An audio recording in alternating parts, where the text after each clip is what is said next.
Our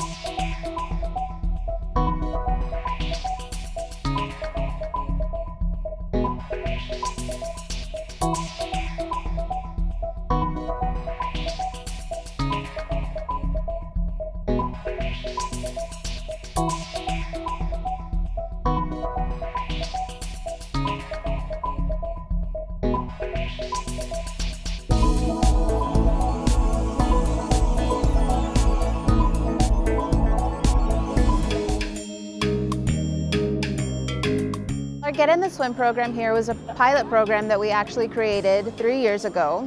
And our first year we started with about 50 students, and it's really grown from there. So it's a program that we designed to introduce students to the world of aquatics. We wanted to not only make sure that they were water safe, but we wanted to introduce them to competitive swimming, to water polo, to diving, to lifeguarding and saving skills, to potential job opportunities in the future.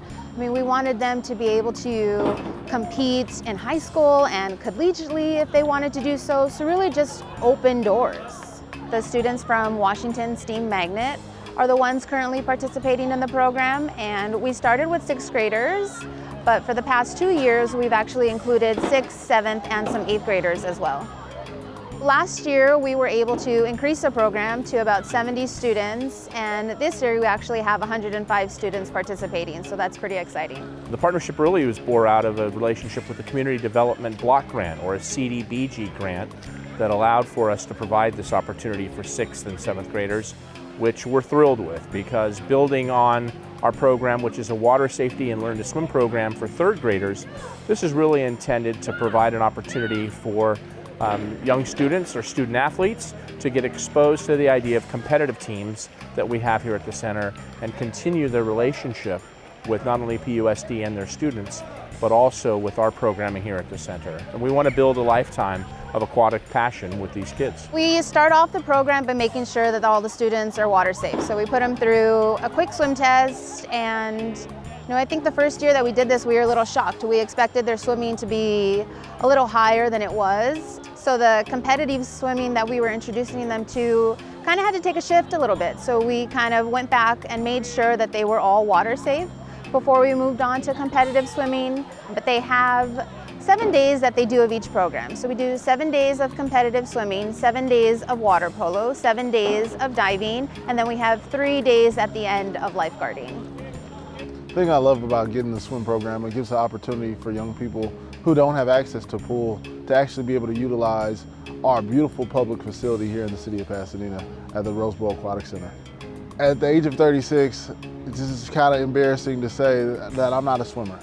I know how to swim good enough to save myself at a pool, but if you drop me off in the middle of the ocean, bye Tyrone. He's a goner, he's a goner. I didn't have a pool growing up as a kid, and I went to Washington Middle School, and I just wanted to make sure that the young people have an easier road than I have, and also have opportunities and access to opportunities that I didn't have. I really like how the people who are your coaches or who instruct you are really nice, and they really make you do a lot of hard work so you can do what you want to do, like swimming. I really like how you're all together and make friends, and you kind of help each other, like, oh, you're not kicking right, or you kind of help each other, and it's really fun, actually. We make sure that we provide everybody with the same swimsuits. That way they feel comfortable. We don't allow anybody to make fun of anyone. And really, it's just a positive experience. So the kids come here, they come 25 times in the course of over 2 months. So they're here parts of January, and they're here until mid-February. So the first response for most of the kids is, it's really cold. They're not really wanting to get into the pool, right? It's not like they really want to be here, but by the second day, they've really opened up. They're energetic about it. They feel more and more confident about the water, and that's really the ability of the trainers that they have here. The trainers are great motivators. They're inspirational enough to be able to teach these kids how to swim again, and also how to feel comfortable in the water. We have kids here that have never swum before, and they're diving off the 3-meter diving board. My favorite is the diving because When you dive, it's really scary, but everyone kind of like helps you, and it's kind of like giving you support, and it's really fun once you're in the water, just like getting out and being like, yay, I did it! And you kind of celebrate with each other because it's really fun. Well, this program is really important. Like I said, our 3rd grade program really teaches students how to be water safe, but we wanted to do more with this program. We wanted to make sure that they understood that, you know, this is a community facility and we wanted to create access for them. And we don't want them to just come here to learn how to swim and be done. Like, there's so much more to our facility and so many opportunities for them that we feel that they just don't know about because they're not presented with it. So it was really important for us to kind of educate them on, look, these are these different activities. They're all great forms of exercise, but it also helps them to, you know, with their personality, to form different friendships outside of the classroom, to help build their confidence. There's a lot of good that we're doing here. Rose Bowl Aquatic Center celebrating its 29th year in service to our community. This June will mark that date. We continue to provide a wide range of aquatic opportunities. The programs and relationships that we have with PUSD is just one example of the many opportunities that exist here, from competitive team opportunities to therapy for those people that need preparation for a surgery or care post-surgery, to people that are young at heart and well into their 90s, to 6-month-old youth beginning their aquatic careers. We truly are an entity and organization and a jewel in Pasadena that's engaged with our entire community. Again, body type, age, where you are in the social stratus means nothing. We want everybody to enjoy the benefit of aquatic therapy that's available here at the RBAC, and we look forward to seeing you soon.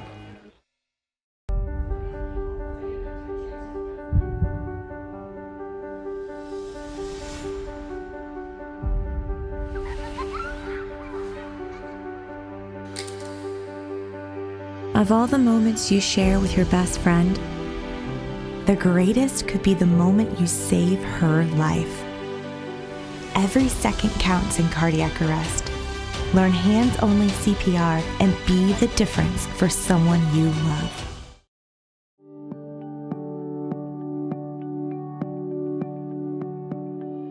There are a couple things you can do in the morning. If you're rushing out, doesn't mean you can't eat anything. You want to have something to start your day. One example is preparing a grab-and-go meal ahead of time, the night before.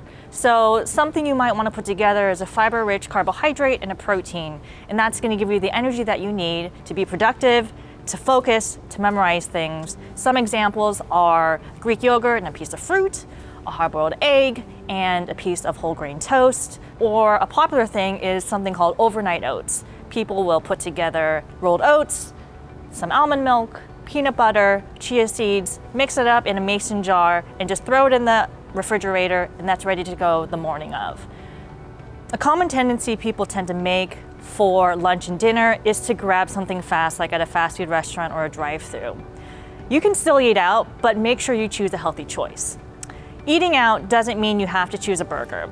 Eating out can mean you can choose something balanced, like a mix of vegetables, lean protein, whole grains, and maybe a fruit on the side. So examples of that can be a fast casual dining location, a place that's gonna give you fresh options that are made right in front of you, and you don't have to eat it in the restaurant. You can grab it and go back to the office or back at home. Some examples are an entree salad with some grilled protein on top and a side of pita bread or whole grain roll, or something like an Asian stir fry. You have your mixed vegetables, some grilled protein on the side, over brown rice. These are all gonna be great alternatives that are gonna be healthy, delicious, and easy on the waistline. Another tip to consider is purchasing a meal delivery service. That's something that you can order right to your doorstep, where they basically give you all the ingredients prepared ahead of time, and all you have to do is assemble it and cook it, and can often be done in less than 30 minutes. These are things that are also going to be fresh and easy to make, and if you're not sure if you want to invest in it fully, companies often offer promotional discounts where you can trial it for a little bit and see if this is something that's right for you. So snacks can be a great idea because they can satisfy your hunger in between meals. A common mistake people make with snacks is choosing the wrong type of snack. That's going to be something that's high in refined carbohydrates, added sugars and fats, and that means not feeling full, still feeling tired and sluggish, and wanting more to eat, which in the long term can lead to extra calories and therefore weight gain. Healthy snacks are something that are high in fiber-rich carbohydrates and lean protein, and that can be really simple. Again, choose something like a fruit and a hard-boiled egg that you can make ahead of time, a string cheese stick and some whole grain crackers, or Greek yogurt and a banana. A lot of people won't want to do vegetable sticks and hummus as well, or just grabbing a piece of fruit and nuts if you don't have something that requires refrigeration. So a lot of people want to prepare food at home, but they feel like it's too complicated and it takes too long. But cooking at home doesn't mean you have to do it every night. So one tip is to practice batch cooking. Batch cooking can be done in two different ways. We have the one tray method or the one pot method. The one tray method basically means taking a baking tray, lining it with a foil, and putting your vegetables on one side and your protein on the other and the grains on the end, tossing it in some olive oil and seasoning, and literally putting it in the oven for 20 minutes at 400 degrees, and it's ready to go when you're ready to eat. The one pot method is set it and forget it cooking at your best. You have your crock pot or your pressure cooker, and you do the same thing. You put all of your ingredients in there and you press the button. That can be done overnight, before you go to work, or if it's in a pressure cooker, can really be done in 30 minutes. So enjoy a healthy, delicious meal that's hot and ready to go and can be eaten for leftovers the day after or for the evening after.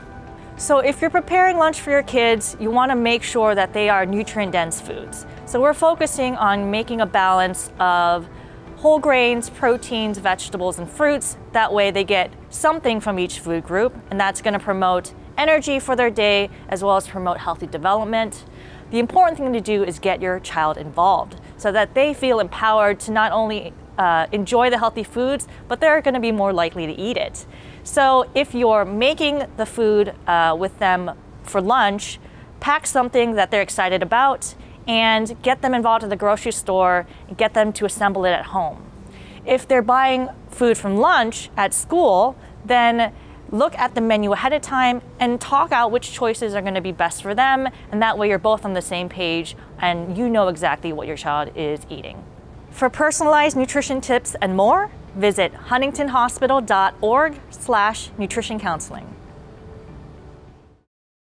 Did you know that the CDC recommends up to 6 vaccines, even for healthy adults? Or that vaccines are part of a healthy lifestyle, just like eating well and exercising? Or that choosing not to get vaccinated may put your health at risk? There's a lot to know when it comes to vaccines. Get the facts by visiting vaccinesandyou.com and talk to your doctor about which vaccines may be right for you. When it comes to your health, it pays to get the facts. Visit vaccinesandyou.com for more information. Your mental wellness has a direct impact on your physical health. How many of us make our mental health a priority on a regular basis? It is important to intentionally care for your mental well-being in order to get the most out of life. According to the National Institute of Mental Health, in 2016, nearly 1 in 5 U.S. adults lived with a mental illness, such as depression or anxiety. Your mental health can affect your risk for chronic diseases, such as diabetes, heart disease, obesity, and cancer. For example, depression can affect your mood, your ability to sleep, or cause you fatigue. Ways to improve your mental wellness start by treating yourself with kindness and respect. That can be done through exercising, which helps release endorphins in your brain that make you feel good and more positive. Having a healthy diet, which helps improve brain function, setting a pattern for a good night's sleep, and finding positive ways to manage your stress. Another way to improve your mental wellness is to identify and nurture a social support network that can offer care and support when you're dealing with the stresses that life brings. Some examples of a support network could include family, friends, support groups, or faith-based organizations. There are also organizations in your community that are available to provide you with the support you need to improve your mental wellness. I would recommend contacting 211. They can help locate a service in your neighborhood that will best meet your needs. In the fabric of America, they are the toughest threads.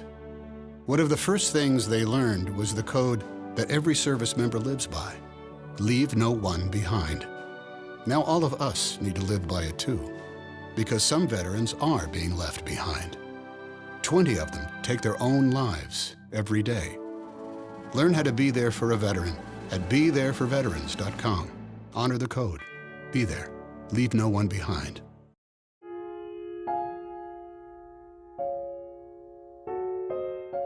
Well, Ballet for Tots program is a program that we're offering here at Robinson Park.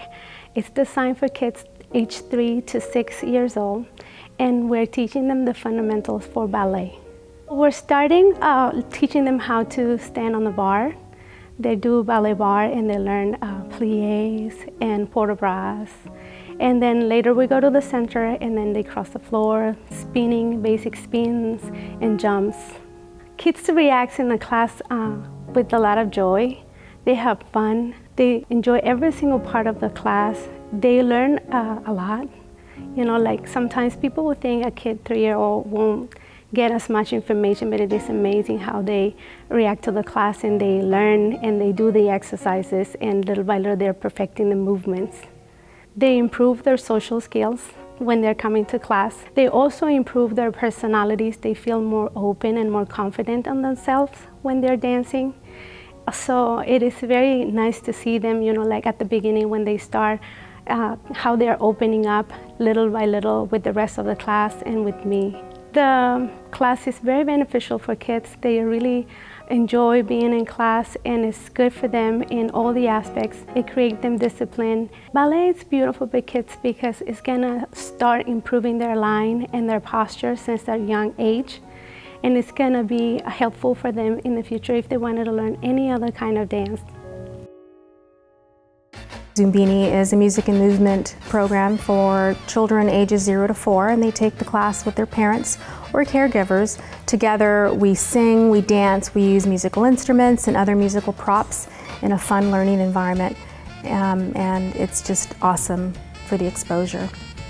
The benefits are amazing for all children. They're able to feel the rhythm through their parents' body, and for the older kids, they're socializing with other children, they're developing their social skills, their physical skills, their intellectual skills, they're learning new songs, and they're manipulating, they're exploring all the musical instruments, they're learning new dance steps. So there's just a wide range of different skills that all the children are learning through dance. How the students react to the class when they first come in, they're a little hesitant, but I usually like to have the music in the background and musical instruments out, the scarves, the drums, and it helps them to warm up to the environment when they come in. And once class starts, everyone's ready to go and they're happy and they're giggling and they're just having a good time by the time the class starts. I would recommend other parents to take a Zumbini class because it is an early childhood education program, and children are learning all sorts of skills, even the babies. The babies are benefiting just as much as the older children. The older kids are learning from the younger ones are mimicking the older children. And they're learning all sorts of physical skills, socialization skills, intellectual skills. They're learning new songs, new words, new dance steps. They're practicing their hopping skills, turning around, up and down. It's just an awesome social experience. Dance to me is just so beneficial because if you take any dance class, you're learning new skills in such a fun manner. And for the Zumbini class, I'd recommend anyone taking a dance class for these babies that are learning so many new skills, and they're doing it in a very fun learning environment.